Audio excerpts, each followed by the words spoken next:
Hi everybody, this is Maris Dessou and welcome for this new painting tutorial about advice and tips for composition to improve your painting. And we're gonna jump in my first advice for you, which is use a composition grid.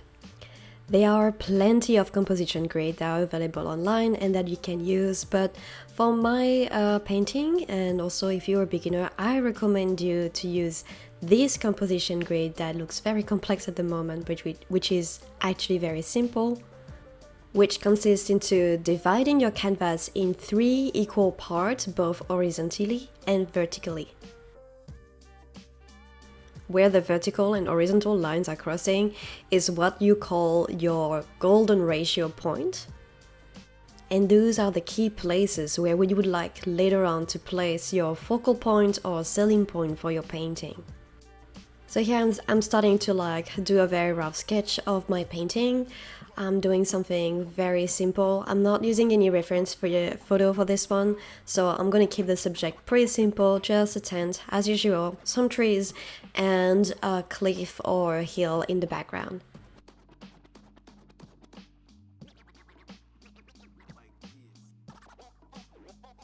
As you can see, my focal point or my selling point is the tent. This is the subject of the painting, so I have it exactly placed where the golden ratio is. We can see that also the hills in the background are aligned on one of the vertical line. So is the foreground. Even some elements of the background will be following some of the lines. So now this is the rough idea that I had of the painting. But as you know, most of the paintings I post on my Instagram are following a square format. So I'm going to change the size of the composition grid and try to recreate that sketch, but adapt it to the new proportion of my composition grid so it fits into a square. So again, we saw that the top of the hills are still gonna be located in the top third of the composition grid. For this to not be too boring, I have them follow a diagonal. Some design shows that were working in the previous sketch are not really working for the square frame, so you might have to do some change, but that's totally okay. Actually, this is a very good exercise in the future. If you want to try different format or to work on different canvas, you can see how you can still use the composition grid to be able to reorganize the composition so it always look really nice. Advice number 2. Have balance and diversity in your composition. So here I have 2 sketches of pretty much the same subject. Both subjects you have hills, a tent, and some trees, and some meadows. But somehow you can tell that the left drawing feels a bit more interesting than the right one. And that's mostly due to the fact that there is a right diversity and balance in shape and proportion in the left one compared to the right one. This is related to a rule that we use a lot in concept art, which is big, medium, and small. Which pretty much means that in your design, any design, or in your painting, you should always have the right balance of big elements, medium-sized elements, and small elements, so it makes the drawing more interesting and a bit more dynamic. For example, you can see all my trees are about the same size, which is very boring. Whereas on the other drawing, the tree have different variation of shape and size, which make it a bit more interesting. So now that I added some color, it's very easy to see the difference between the use of big elements, medium-sized element, and small element in the 2 different compositions.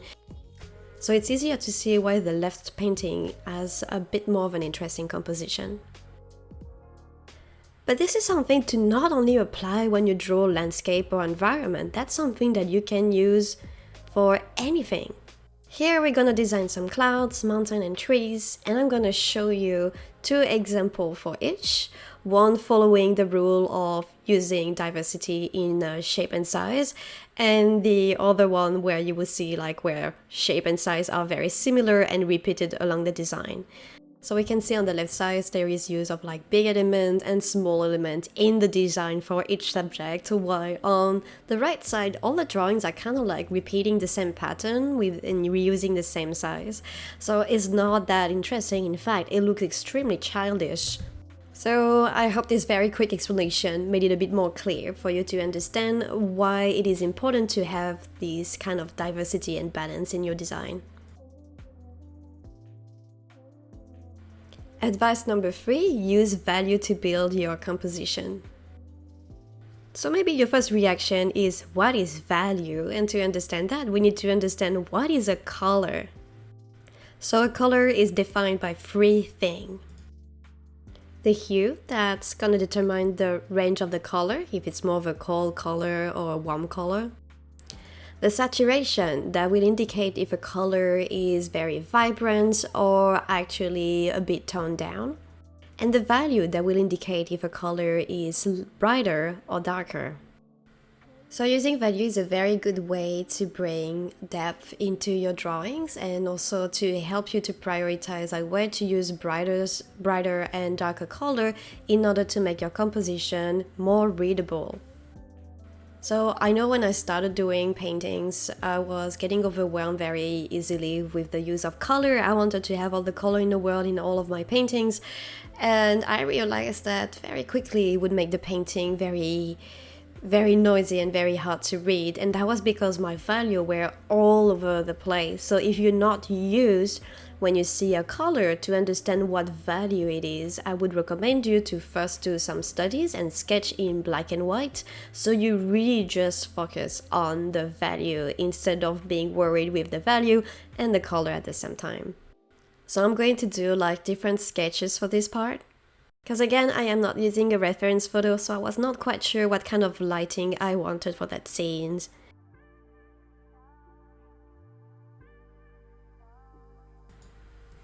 Advice number 4, age and detail control. Alright, so here you can see at the bottom, I got the 4 sketches that I did for the lighting and the values, so I have a good guidance about how should I paint my final drawings. Again, I'm not using a reference photo for this for this guy. Don't do that, especially if you're a beginner. It is totally okay to use reference photo to study or to train, so don't feel bad about this. I was being weird on this one, so my bad.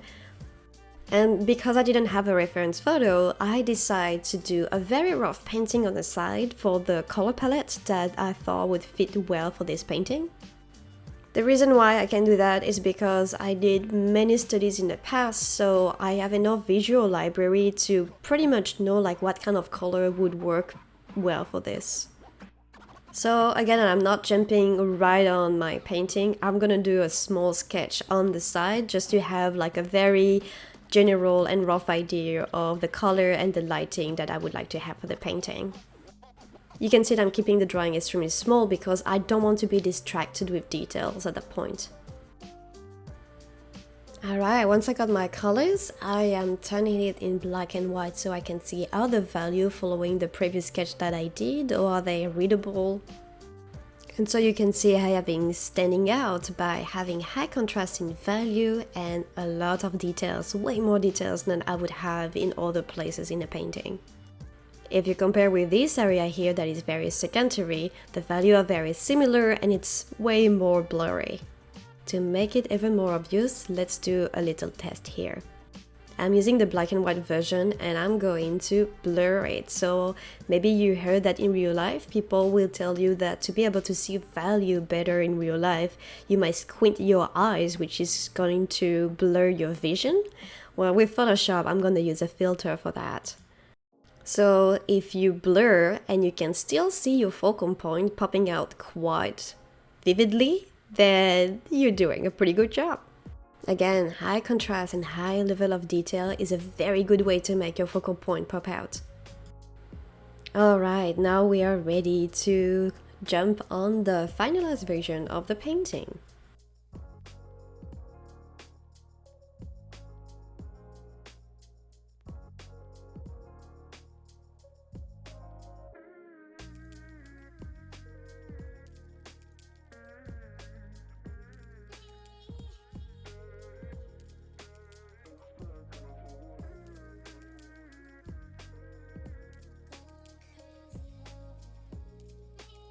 I'm using the lasso tool to create those big, strong silhouettes most of the time. It creates a very nice contrast for the moments when I want to blur detail and I want to blur like some color. I'm adding some detail to the cliff in the background, but I'm still gonna keep it like extremely graphical. You can notice that at the bottom of the rocks, the color tend to be a bit more warmish, a bit more like beige and orange, while the top of the cliff has more of a lighter blue or gray color. That is because the top of the cliff will have some bounce light coming from the sky, and the sky is blue, which is going to influence the color of the bounce light on the cliff. Whereas at the bottom of it, the bounce light is bouncing onto the grass, so it will have more of a orange tint to it. That's why the bottom of the cliff will look warmer.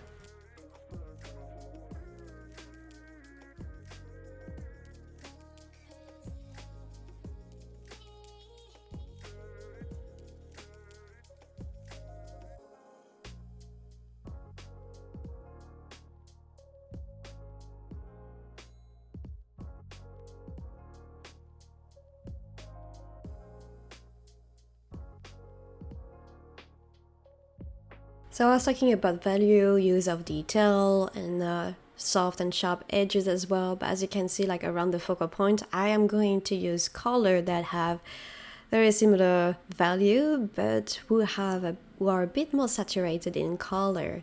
These create a very nice contrast with the rest of the painting that has a more desaturated color palette. Now I want to add a little bit more of volume and perspective in the cliff in the background. So the one are gonna be closer to us on the left side, I'm gonna have them darker, while like the one that's gonna be on the right side, I assume the cliff is a bit more far away, so we're gonna keep it with a lighter color. That is mostly used to if you look in nature or around you, that if you see objects in the distance, they look a bit more lighter and a bit more desaturated, and that's mostly due to the atmosphere that's going to have an influence on their color.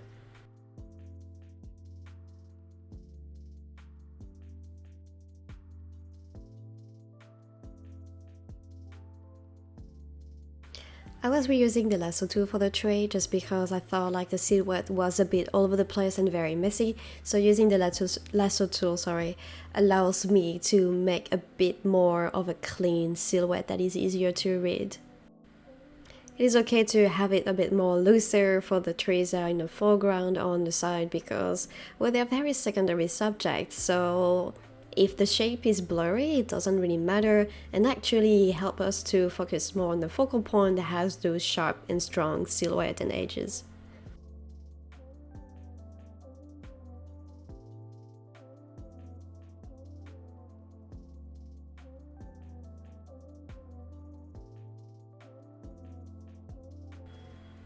Adding more small elements here and there to also help with the sense of scaling.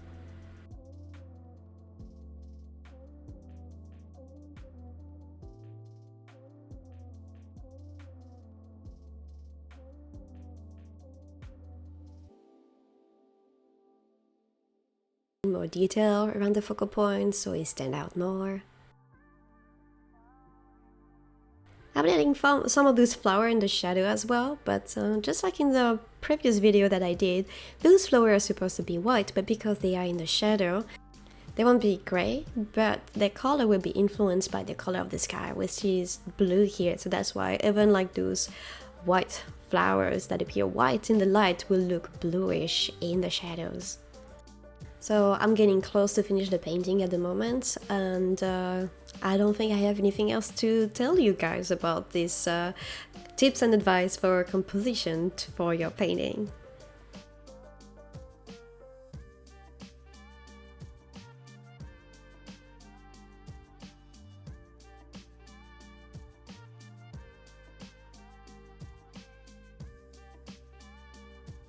Only additional advices I would have for you is that go and look for more reference online. The first one I would recommend is to jump on Google or on Pinterest and type thumbnail black and white concept art, and you will see a huge amount of amazing black and white composition that have been done by fantastic artists. You can just have a look at it and observe and analyze how they decide to use the value to make their drawings pop out. I am sorry when I'm showing this drawing, it is blurry due to copyright issue. I couldn't find the time to really look for the name for all the artists that are posting online these days, so I have to blur, but just, yeah, do your research and you will find like some fantastic work online. It's the same if you're looking to have an artsy approach to your painting. Go ahead and look for oil painting, gouache painting, plein air painting, watercolor painting, and observe and learn from all the artists and all the masters about how do they prioritize the value, how do they use hard and soft edges to make their drawings and composition looks really well. But there is so many amazing artists available online that you can find their work online. I highly encourage you to go and check them out and study their work and learn from them. I had to practice a lot in the past to be able to draw what I can draw today, so there is no shame in starting somewhere and you feel like very helpless or frustrated with your work at the moment. It doesn't matter. The more you practice, the more it will become easy, I promise. Alright, that's it for today. Thank you very much for watching this video. I hope it was useful and helpful, and I'll see you soon for another video. Until then, happy painting!